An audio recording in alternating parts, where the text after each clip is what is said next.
Hello, John Bloodworth, Gentleman Crafter here with another Fun with Foundation paper piecing video. This time around we're tackling a second star pattern that's made up of 4 individual 3-inch blocks. There are 5 pattern pieces involved here, but just 2 colours. Colours and the number of parts to cut are listed on the templates, and the 4 pieces that you will need to stitch, or the 4 blocks you'll need to stitch, will print out on one sheet of foundation paper piecing. So we're going to start, and as ever we work on the back of the template, or pattern, placing our first piece down, and then our second piece goes right side facing down on top of the first piece, which is right side facing up. Now there is a flat edge at the notch at the top, and obviously you've got the bottom corner to help you line this piece up. You'll pin it in place, and then we'll stitch on the line between parts 1 and 2. Make sure to use a short stitch spacing, I still can't say that, 19 videos in. And tack stitch or reverse stitch at the start and end of that seam. Make sure to stitch on the line, not either side, as this can make a difference when lining your blocks up or your parts up later.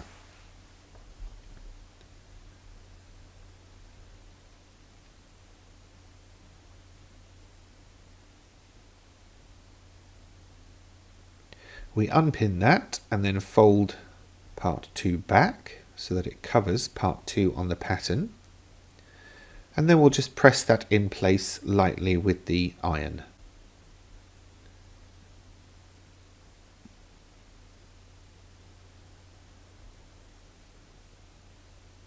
Now I am going to fold back on the line that separates 2 from 3, and then use my add a quarter ruler to make sure that I've got a nice flat even edge against which to position part 3.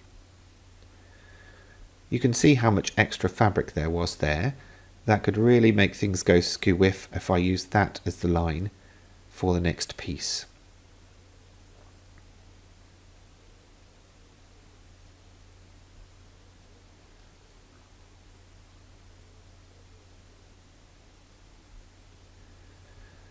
You've got notched ends either side of that triangle that will have a flat piece that will line up with the outer edge of the pattern.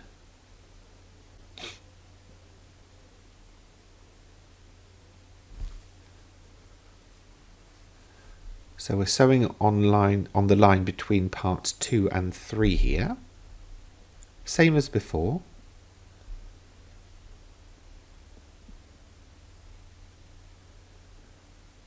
Starting and stopping at the start and stop of the line. We don't need to go any further, and in some cases that can cause us problems, so it's best not to.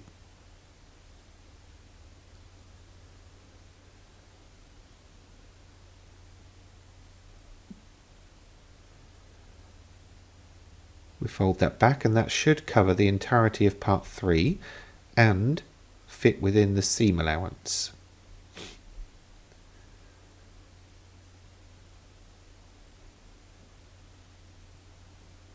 Next up, part 4. It's the biggest piece of the patterns, and it will actually line up with both sides of the pattern and the raw edges of the pieces that we've just stitched.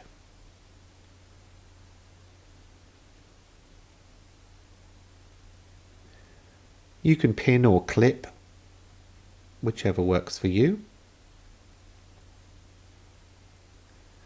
And then we're going to stitch down the line that separates part 4 from everything else.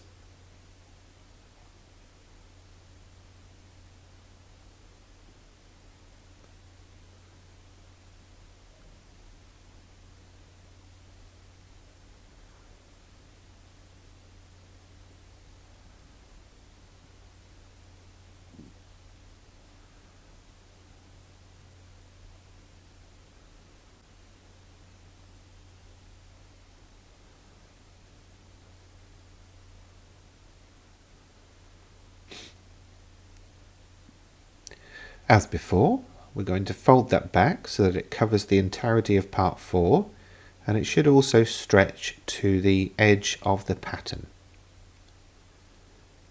We'll set that seam in place with a quick press of the iron.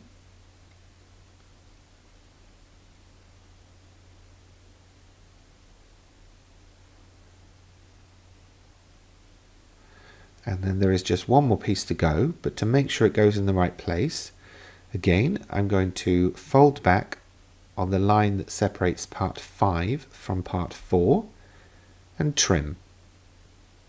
And you can see again there was a little bit extra fabric which could have scuppered things.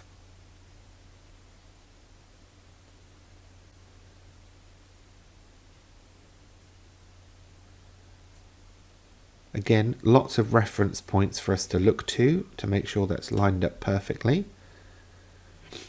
And we pin it in place and stitch. While I do that, let me remind you that I have a Facebook group where people are sharing what they make. You can find a link to that below the video on YouTube in the description, or of course on my website gentlemancrafter.com, where you can also download the template set and pattern for this particular project and the other 18 that have come before it.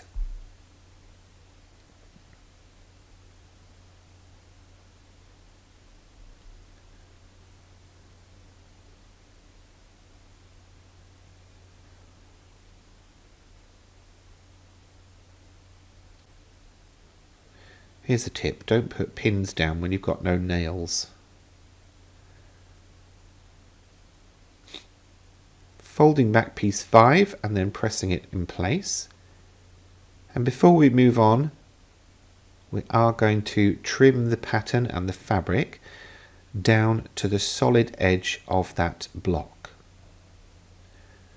Just using a regular quilting ruler and a rotary cutter.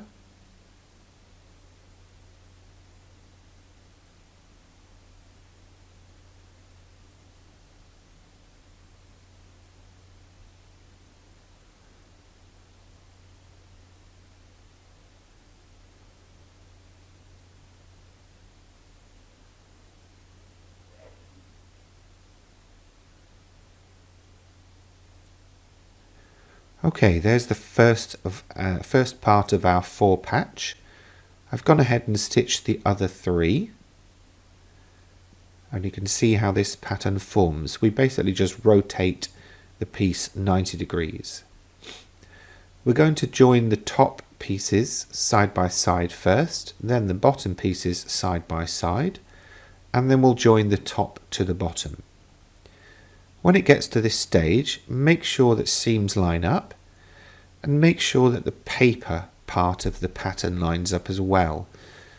This is because we may have some bits and pieces that didn't quite make it to the outer edge, so we need to make sure that it's the pattern that actually meets rather than the fabric in those cases. We're going to pin and then stitch down the dashed line on the edge. Again, from start to finish. Again, tack stitching or reverse stitching at the beginning and end. Keep in mind, seams will get bulky where we've got pieces joining at the seam. So just take your time to make sure that things don't go off track, that you're stitching directly on that line all the way down.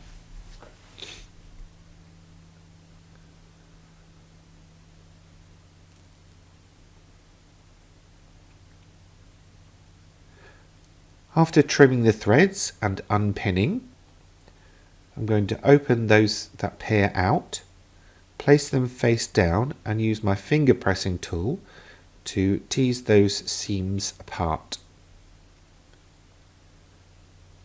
Make sure you get the right bits on the right side. And then I will press that in place with the iron. This sets the stitching and the fabric in place. So hopefully it won't then pop up later on when we're trying to do other things with this block.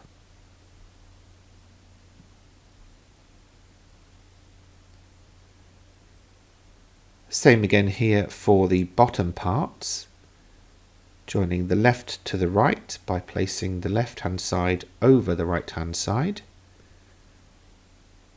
checking that we've got everything lined up, pinning in place and stitching.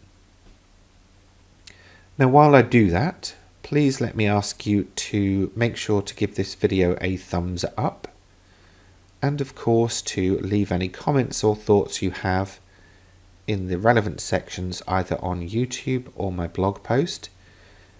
Leaving them on YouTube does help me get new viewers because YouTube sees that it's a video that inspires discussion. So anything you can do along those lines really helps, and it's free.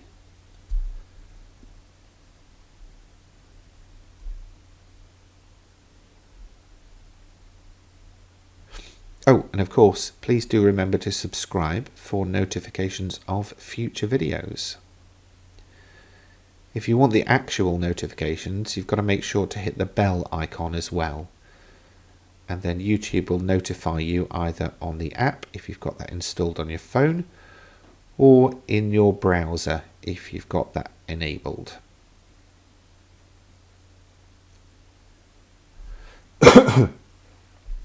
So again, just pressing that seam open.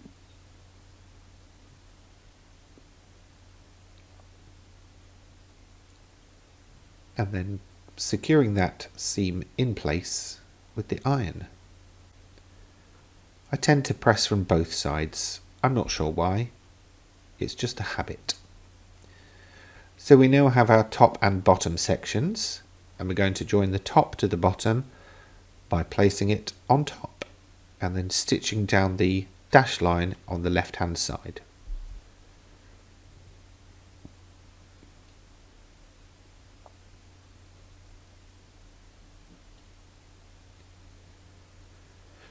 This particular design does take a little bit longer due to the number of parts and of course the fact that we're making these as blocks of 4 or a 4 patch. But what that does mean is you have a larger block to work with for larger projects. So your star is a 6-inch block, which means you only need 9 to make a 36-inch square, which would be like a cot cover or a large wall hanging.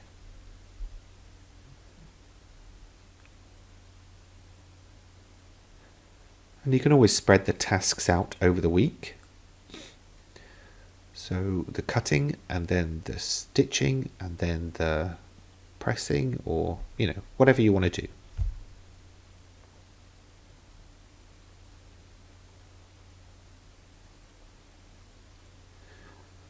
After stitching that seam, we're going to do what we did before. We're going to open it out, place it right side facing down, and then use our finger presser to open out that seam.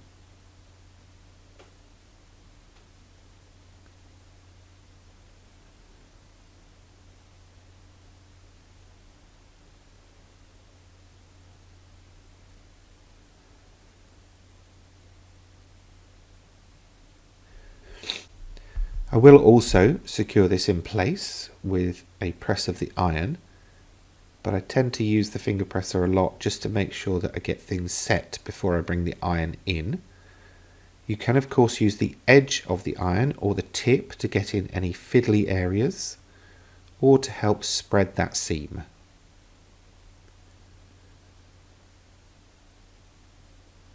Then I'll turn it over and press again.